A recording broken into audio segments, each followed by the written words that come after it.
So after a while, I burnt myself out like I usually do. I'm learning, trying. And I said, I love this work, but I don't feel like I need to work for anybody else. And I also feel like I want to do this on my own terms. And I don't want to go to social justice organizations. I'd rather people in need just come to me. Yeah. And so I started thinking, I said, oh, a food bank. And so for some reason, I assumed that there was already one, but I looked and I saw there weren't any food banks. And I'm like, would I be the first to have a freaking food bank? And I had like $0 in the bank. And so I started researching to see what I needed. So I'm like, okay, I'm going to need a warehouse. I'm going to need a truck. I'm going to need a truck driver. I'm going to need somebody strong enough to take the pallets, pick up the stuff. So I got to get a staff. I'm going to need freezers, refrigerators. And I started giving me anxiety because I'm like, I don't even know where to get any of this stuff from. But for some reason, I felt in my heart it was coming soon.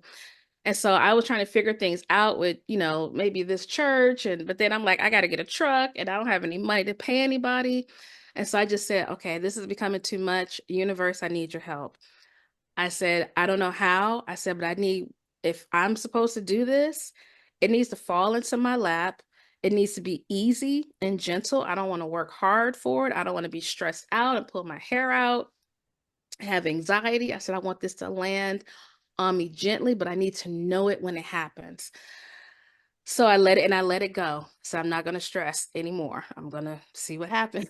And so get a phone call from a friend, maybe within a couple of weeks, just like, oh, I want you to meet this pastor, Pastor Sonny. He's doing a program at USC with vegan food and he wants to see if he can pick your brain and talk to you. So I'm like, I almost was reluctant because I get sick of the pick your brain type of Oh, yeah. meetings, you know what I mean? No. So, but something said, like, it was like, you need to go. And I'm like, all right, I'll go. So I go and we meet and we're just getting along and just talking. And so at the end of the meeting, I'm like, yeah, no, at the end of the meeting, he's like, yeah, I have a food bank. And I said, oh, that's so cool. I said, you could probably give me some tips because I'm trying to start one. I said, I didn't know I would need all, the freezers, the truck, the employee, the warehouse, all this stuff. I said, it's just a lot. And he said, well, instead of starting from scratch, why don't you just partner with me and take over part of mine? He said, I already have the freezers. I already have the refrigerators. I have a staff. I have a truck. I have an employee. He was like, and you can have access to it. And it was like, oh, like it was like the angel wings and it just fell right into my lap. So that's how the brick and mortar happened through a partnership. Then some contacts when I was working for Vegan Outreach, there was one that was like a high end like funder, and I was like really intimidated. And I was like, you know what? Just find them and send an email, tell her what you're doing, and then just drop it. I sent the email the next day. They're like, Gwenna, how you been? Let's get on a call. Let's figure this out. And I'm like, what?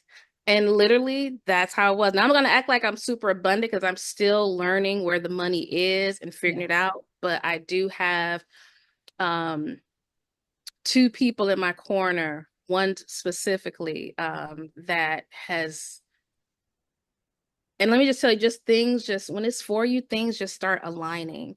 And so Hmm. then it was like, then somebody else was like, oh, you need this, and it's, yeah, it's been amazing.